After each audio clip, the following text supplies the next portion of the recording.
Coucou, j'espère que vous allez bien. Bon, ça y est, petite vidéo, je me suis installée dans un endroit un petit peu cosy pour vous faire cette fameuse vidéo. Je vous parle bien sûr de la rétrospective de 2022 et il y a des choses à dire et bien sûr comment j'amorce 2023. Allez, c'est parti, prenez-vous de quoi grignoter, de quoi manger parce que je pense qu'elle va être plutôt longue cette vidéo, je ne sais pas, on verra. Bon, clairement, on peut dire attention, je vais être vulgaire, oui, je commence bien la vidéo, mais clairement, faut dire les choses comme elles sont. 2022 a été quand même une année de merde.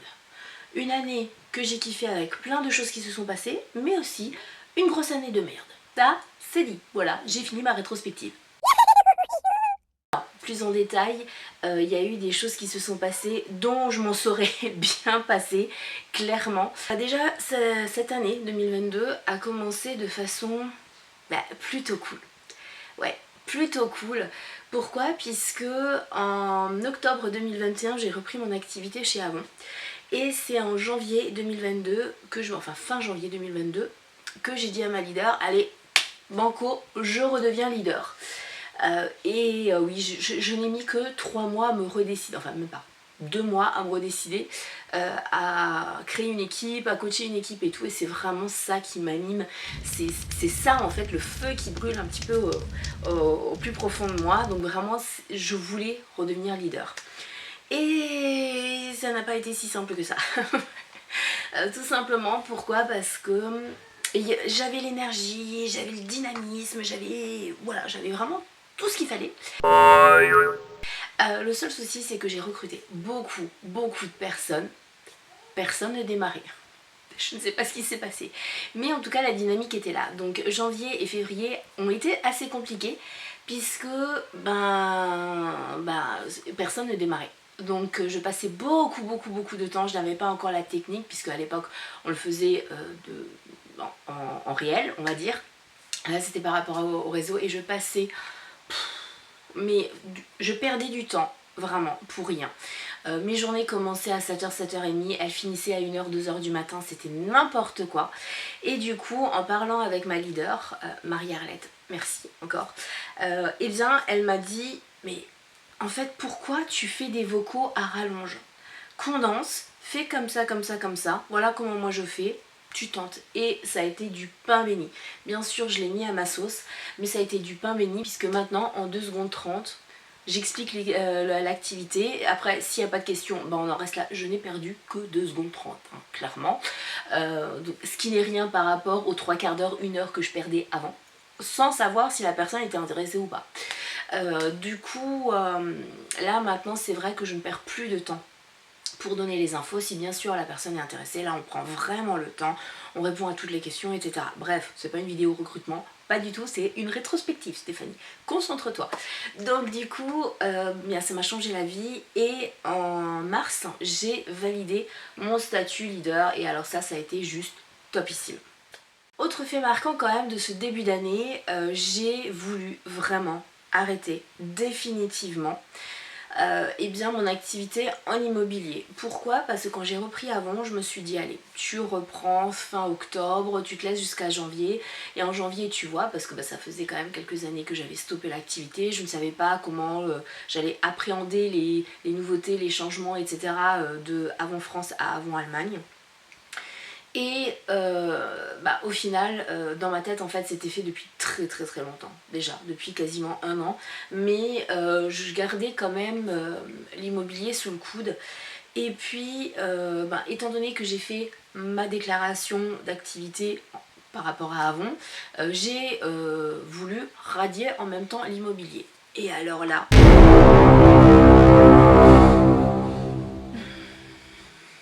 Voilà, hein, je pense que vous voyez que ça a été très compliqué. Ça a été très compliqué et très long tout simplement puisque pour l'immobilier, j'avais le statut auto-entrepreneur. Alors je vais pas rentrer dans les détails parce que sinon on s'en sort pas. Hein. Et puis clairement, ça va me gonfler. Pour l'immobilier, j'étais auto-entrepreneur et pour Avon, on est VDI. On peut bien sûr être auto-entrepreneur, mais on a moins d'avantages fiscalement parlant. Donc autant garder bien le statut VDI. Et du coup, parce que je ne savais pas, c'est une nouveauté, si je peux dire, à l'époque c'était pas comme ça, on ne pouvait pas cumuler les deux. On ne pouvait pas être auto-entrepreneur et VDI. Il fallait choisir l'un ou l'autre. Et là, ça s'est corsé. Ça s'est vraiment corsé. Pourquoi? Parce que l'URSSAF m'a mis Avon en auto-entrepreneur. Donc ils ont mis déjà 3 mois 92 à faire ça. Et pour qu'ils comprennent que je voulais stopper le statut auto-entrepreneur et que je voulais être que VDI, ça a été long. Parce qu'il faut dire quand même que j'ai envoyé ma déclaration au mois de... alors fin novembre 2021. Tout ça s'est dénoué, vous n'allez pas me le croire, en début octobre 2022. Oui. Un an pour dépatouiller tout ça. Alors, heureusement que c'est pas aussi compliqué habituellement. Il n'y a personne dans mon équipe, sur les 62 filles que j'ai intégrées à mon équipe, il n'y en a aucune qui a eu des soucis comme ça. Vraiment, il fallait que ça tombe sur moi. Et puis c'était très bien parce que comme ça, voilà, c'est tombé sur moi, c'est pas tombé sur une fille qui voulait me rejoindre et qui aurait de toute façon abandonné, hein, qui aurait lâché l'affaire entre temps. Je suis vraiment, voilà, hein, je voulais être déclarée au niveau de Avon correctement, donc j'ai pas lâché. Et puis je suis tombée surtout, c'est ça vraiment qui m'a dépatouillé le truc, je suis tombée sur un greffier du tribunal. Magistral. Il avait une voix, oh là là, mon dieu, rien que sa voix déjà, c'était cadeau. C'est vrai qu'il a tout de suite compris et il m'a dit non mais là il y a un problème parce que en fait l'URSSAF vous a fait remplir un faux document. C'est pas ce document là qu'il fallait mais c'était un autre document. Enfin bon, bref, donc du coup j'ai repayé parce que oui, on paye. Du coup, ben, ça m'a un petit peu... Voilà. Mais j'y suis arrivée. Donc c'est vrai que toute cette année-là a été très compliquée. Pourquoi? Parce que ben, je voulais absolument vraiment être déclarée comme il fallait au niveau de Avon. Ça me tenait à cœur parce que j'avais pas envie de faire les choses à moitié ou de bosser au noir ou je ne sais quoi. Et de l'autre côté, j'avais toujours encore la fourmi qui me traînait au miche et je pouvais plus. En fait, je pouvais plus. Ça a été vraiment super compliqué. Donc c'est vrai que eh bien, quand j'ai donné mon préavis donc à la fourmi IMO, je ne vous conseille pas, hein, j'ai fait une vidéo là-dessus, je sais même pas si je l'ai, je ne crois pas que je l'ai, non je l'ai pas encore mise en ligne, je la mettrai en ligne, mais elle est très très longue et puis elle est assez lourde, voilà. Ben ça a été une délivrance, mais vraiment, ça faisait déjà 1 an que j'avais mis de côté, que je n'exerçais plus mon activité, mais que j'étais encore déclarée en tant qu'agent commercial en immobilier. Ça a été une délivrance, et ça a été cet été. J'en ai pleuré toutes les larmes de mon corps, vraiment. Tout le poids, vous comprendrez en voyant la vidéo dédiée, tout le poids, toute la culpabilité que j'avais, toute la honte, toute la pression, toute l'intimidation que j'avais eue, ben s'envoler. J'étais vraiment libérée et ça m'a fait un bien fou, vraiment, vraiment, vraiment. Et j'ai commencé à prendre un nouveau tournant. Je me suis rendu compte que ça m'a beaucoup, encore une fois je vais pas rentrer dans les détails parce que j'en ai parlé dans la vidéo dédiée, je me suis rendu compte que ça m'a beaucoup plus impacté que ce que je croyais puisque je n'avais plus du tout confiance en moi, je me dévalorisais d'une force vous imaginez même pas, et donc ça a été compliqué pour moi. Voilà, cet été ça a été vraiment bénéfique de lâcher la pression. Et puis bah, cet été on a eu aussi des gros soucis de réseau, donc en même temps je lâchais la pression par rapport à l'immobilier que je quittais, je m'éclatais au niveau de mon activité Avon, donc la vente et le recrutement, et j'ai eu des gros soucis de réseau qui ont failli me faire planter un mois de vente, et à mon équipe aussi, mais Dieu merci, je remercie encore ces personnes-là. J'ai ma leader qui a pris le relais et vraiment topissime. Donc ça a été quand même épique parce que certaines personnes, du coup, certaines collègues se souviennent de photos où j'étais au fond du jardin sur une table à roulettes de camping un petit peu bizarre à essayer de bosser. Enfin c'était n'importe quoi. Entre temps j'ai eu mon fils aussi qui voilà, a eu des peines de cœur etc, donc ça a été très compliqué pour lui, donc il fallait aussi être là. De l'autre côté, bonne nouvelle, j'ai eu la puce, ses problèmes de santé au niveau alimentaire et bien s'améliorent, ils ne sont quasiment plus existants, donc ça c'est vraiment topissime. Et on arrive à septembre où il y a eu la rentrée. Donc dernière année, donc année de bac pour le grand et dernière année de maternelle pour la petite. Donc 2 années très très importantes. Et là ça a été compliqué de se remettre dans le bain, mais on l'a fait. J'ai donc eu la bonne nouvelle, ça y est, j'ai été déclarée vraiment pour Avon. Donc là ça a été la folie, l'explosion. Et puis on a eu effectivement en octobre cette fameuse nouvelle, vous avez été plusieurs à la commenter, des propriétaires où clairement vous avez été sympa pendant 9 ans mais on vous dégage et on ne renouvelle plus le bail. Donc là depuis ça a été vraiment très très très très très compliqué, vraiment excessivement compliqué, sachant que émotionnellement j'étais pas au top non plus puisque ça faisait plusieurs mois que je sentais, enfin pas plusieurs mois mais vraiment depuis le moment où j'ai envoyé mon préavis par rapport à l'immobilier, je sentais que finalement ça m'a enlevé tout ce poids là mais ça a fait ressurgir, la dépression n'était pas loin. Donc ça a été très très compliqué pour moi, vraiment.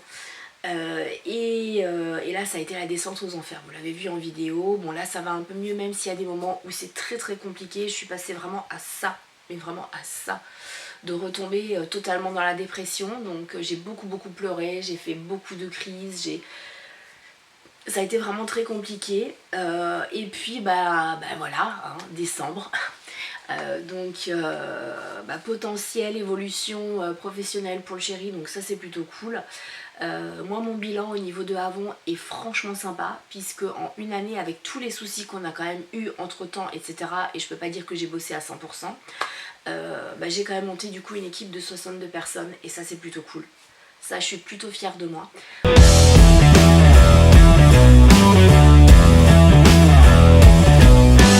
Donc je me rapproche de plus en plus de mon objectif qui est de retrouver le volume de l'équipe que j'avais à l'époque avec Avon France, donc 300 personnes. Donc là j'ai fait un tiers, quasiment un tiers. Donc j'ai plus grand chose à faire on va dire. Entre temps, effectivement, je me suis lancée. J'ai fait quelque chose que je voulais faire depuis plus de 2 ans. Que je n'avais pas fait, je n'avais pas osé, et là je me suis lancée. J'ai démarré une formation avec Mélanie Fortin. Alors si vous ne connaissez pas cette femme, je vous invite vraiment à la découvrir. Elle est canadienne, elle est waouh, c'est mon mentor depuis plusieurs années. J'avais déjà participé au programme L'Arène qui était... Alors on aurait pu croire qu'on était lâchés justement dans l'arène comme ça, mais non, mais ça a été un truc de fou, de malade. 10 jours, waouh. Elle m'a beaucoup appris, vraiment beaucoup. J'ai pu vraiment évoluer au niveau professionnel, au niveau personnel, et là je me suis dit allez banco, même si le chéri n'était pas pour parce que c'était pas forcément le moment etc, mais il me soutient quand même. Voilà, j'ai embarqué dans la conquête et c'est un truc juste de malade, c'est un truc de malade. Depuis du coup novembre, je suis cette formation qui est sur 6 mois, donc c'est pas rien quand même. Avec des cours à faire tout seul et puis beaucoup de coaching live sur beaucoup de choses. Elle est vraiment ultra complète. Je vais pas vous détailler, vraiment je vous invite à aller découvrir ça. C'est vraiment waouh, waouh. Je vois une réelle évolution au niveau de mon activité, la façon dont je fais mon activité.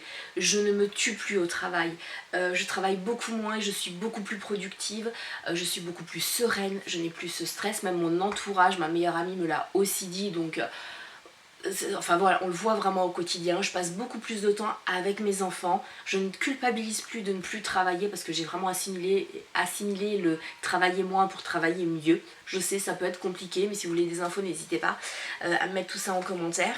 Et puis aussi au niveau personnel, puisqu'il y a beaucoup de développement personnel et j'ai compris beaucoup de choses. Et là je sais quel est mon goal et je lâcherai pas, voilà, tout simplement je ne lâcherai pas. Et là on arrive à la seconde partie, du coup qu'est-ce que je veux pour 2023.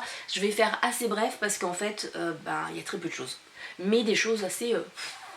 Voilà, donc c'est pour ça qu'il n'y a pas beaucoup de points. Alors vous le savez, moi je ne fais absolument pas de bonnes résolutions. Non, ces choses-là, faire du sport, manger mieux, blabla, blabla. Non, parce que de toute façon on les tient pas. Moi c'est plutôt des lignes de conduite que j'aime prendre ou continuer. Et pour 2023 déjà, le projet numéro 1, et c'est le plus important, c'est trouver un logement. Voilà, vous l'aurez compris, ça c'est vraiment le numéro 1. Une fois que ça se sera fait, eh bien c'est tout simplement rester moi et continuer à me découvrir et à évoluer moi. Voilà, et ne plus faire de compromis et de concessions. Je pense que là j'ai tout résumé, c'est tout simplement être heureuse. Ça paraît bête, mais c'est être heureuse. Je me rends compte que je n'ai pas été heureuse les dernières années. Attention, je ne dis pas que j'étais malheureuse en couple ou... Non, pas du tout. Il y a une différence entre être malheureuse, souffrir, et être heureuse. Je ne sais pas si vous avez déjà posé cette question-là, mais moi je souhaite juste être en paix et être heureuse. Voilà, tout simplement. Je vous avais prévenu que ça allait être très court. Moi je vous attends en commentaire, dites-moi. Vous, est-ce que vous prenez des bonnes résolutions ou pas? Qu'est-ce que vous aimeriez faire ou pas? Voilà, moi c'est très simple, encore une fois, trouver un logement, être heureuse et puis aussi forcément développer mon activité et surtout permettre au maximum de personnes de changer leur vie, de vivre en fait la vie dont ils rêvent, qu'ils veulent, en leur permettant d'exercer une activité qui est juste géniale, qui est ultra fun, avec une équipe de malades. Franchement, mon équipe, je la kiffe, celle que j'ai montée, elle est juste géniale, on est des filles de malades, voilà, clairement.